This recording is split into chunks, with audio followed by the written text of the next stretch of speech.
Hey everyone, Yip here. Haven't uploaded in a little while. I don't really have an excuse for it. I'm just lazy, I guess.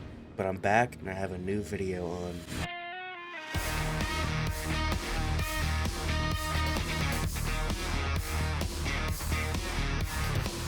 I haven't made videos on Payday 3 yet, or mainly any other games, because I played the shit out of Dead by Daylight. But I'm hoping with this video, I can sort of branch out to different games or topics. I'm still getting a feel for content creation and want to experiment a bit with different video types, games, etc. Also, I want to apologize for a few things. Firstly, my voice. I currently have the flu, so my voice is probably not going to sound very good, but I'm recording this anyways because I feel like I have to get a video out and I have nothing else to do. Another thing is the quality of the game. I already have a pretty tough time running Payday 3, and recording it in the highest quality I can does not help at all. So apologies for low frame rate or game stuttering here and there. I can't really fix it. With all that out of the way, I hope you guys enjoy the video. So, I'm a big fan of the Payday series. On Payday 2, I have 757 hours with 1,076 achievements. I love this series, and when I heard Payday 3 was going to release, I was super excited. I watched the trailer, and the game looked very promising, but on release... yeah, on launch, Payday 3 was a disaster. I'm not going to go over all the problems with it on launch, but just know that the game did not get a good run early on. Starbreeze eventually ironed out some of the stuff that was wrong with the game, like reworking the progression system, adding CrimeNet as a server browser, and most important of all, an offline mode. Even with all these fixes, Payday 3 still struggled to stay relevant, and Payday 2 is still bigger than ever. Devs tried to reel players into Payday 3 by bringing back Clover and then Houston. This is cool, we have more Payday 2 heisters, but these two just aren't really that popular. I mean, Clover is fairly popular, but Houston? Almost no one plays Houston. They even added in heist from Payday 2, Cook-Off, Murky Station, and even First World Bank. Even with all this Payday 2 rep, Payday 3 still struggled to gain popularity. When all was looking grim for Payday 3, the devs finally played their trump card. Do you know what time it is? Jackey is back in Payday 3. When they revealed the teaser trailer for the First World Bank, during the trailer, the TV switched to Hotline Miami for a moment, which would later be revealed as Payday 3's browser game Don't Be a Hero to advertise Jacket's return. Also, apparently in the heist Boys in Blue, Jacket was also hinted when a bunch of Russian mobsters were attacked by an unknown perpetrator. Didn't know this until writing this script, so there's a fun fact. But fast forward to January 21st, another video appears. Dragon has found another member of the Payday gang, Jacket. Now it was fully confirmed, and it was pretty exciting. This was the Payday 2 rep it seems they needed to bring more attention to Payday 3. Not only getting Payday 2 fans to play Payday 3, but Hotline Miami fans alike. I'm super happy to see Jacket in Payday 3 because he's such an iconic character in and outside of the Payday franchise. Now, in Payday 2, I honestly wasn't the biggest fan of Jacket. Like, yeah, he was a cool character, and the tape voice lines were super neat, but I felt he was super overrated. When he was revealed in Payday 3, I was happy, but not over the moon.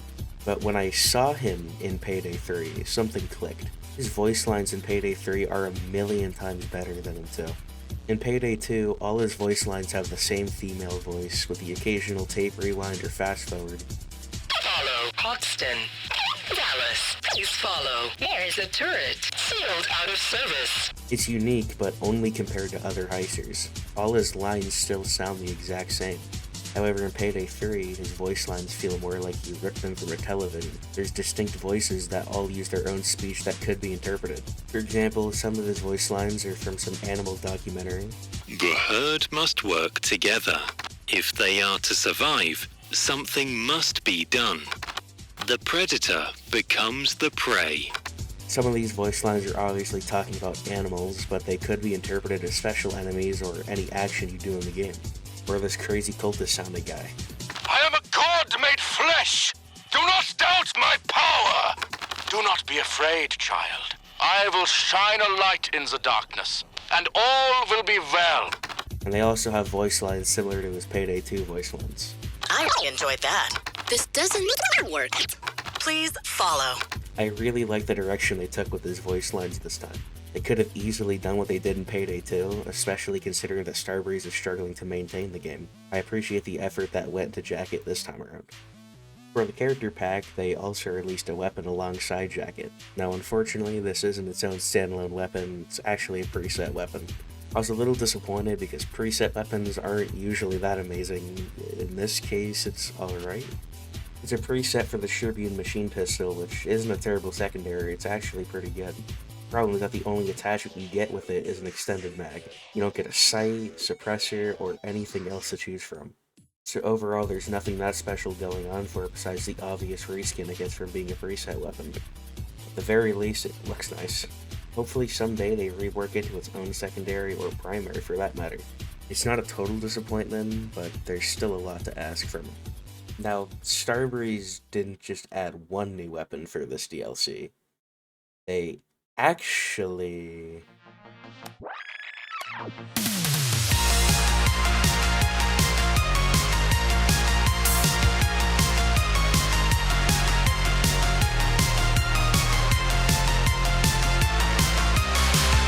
a new overkill weapon, a fucking baseball bat.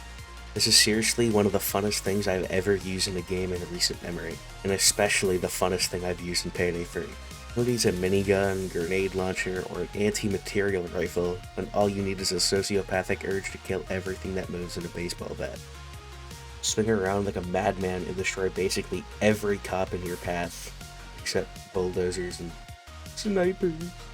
But still, this thing clears cops with ease and style. Sure, you could use the grenade launcher or minigun to deal with groups of cops, and probably better, but do not underestimate the bat. Alongside the Jackey DLC, the devs also added the overskill system. I'm not going to go into depth about it on other weapons, but know that it's like a skill tree for a specific overkill weapon, like cluster bombs for the grenade launcher or damage resistance with the minigun. With the bat, you get a whole handful of buffs, and I'm going to explain the bat as if it was level 5. Now the bat's normal function is that you have it on you at all times. You don't call it from your phone as a supply drop, you build up the meter, then pull it out of your pocket and get swinging. Its other unique property is making the overkill bar your health bar. All damage you take damages your overkill bar, which acts as your health bar and also your overkill duration. This would be pretty rough to use, but fortunately you have some skills with the new system to help you out. Firstly, you get Underdog from Payday 2, where you get damage reduction if 3 enemies are within 5 meters of you. You also get probably the best skill for this weapon. Every kill you get with the bat restores 20% of your overkill meter. As long as you're swinging, you'll almost never leave this state. You also get the nice bonus of being stun immune and also slow resistant. If you're on low health and use this weapon, you also get health on kill. It's small but stacks up quickly, and any health you get on kills when you're maxed also goes to adrenaline. Finally, to end off the skill set for this weapon, it reverts to Payday 2 Sociopath perk deck, where enemies will become panicked if you kill another cop near him. When this bat is maxed out, it's a beast like every overkill weapon. It might not be as good as other overkill weapons, but god damn it is it the funnest. Also, there's a glitch with the bat that allows you to use it infinitely, and it's just as broken as it sounds. Best thing of all is that it's super easy to do. Just hit Z while your character is doing the animation of putting it away. You'll pull out the bat with 0 overkill meter, but you can still swing and kill cops to get it back. Spam Z when it gets near 0 and keep it forever. I did this in a public game, and my overkill lasted probably 7 minutes. But don't worry, they spent the whole game looting the vault, so I didn't ruin the fun. The bat is an 11 out of 10 weapon, would bash cops with again.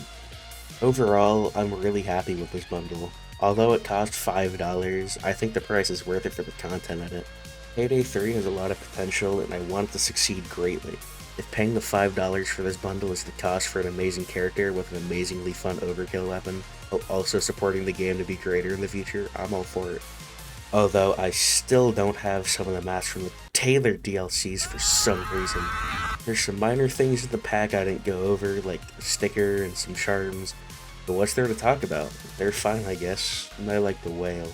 But I would highly recommend getting this bundle because you will get a lot of fun out of the bat. Thanks so much for watching, subscribe for more, and I'll see you all next time.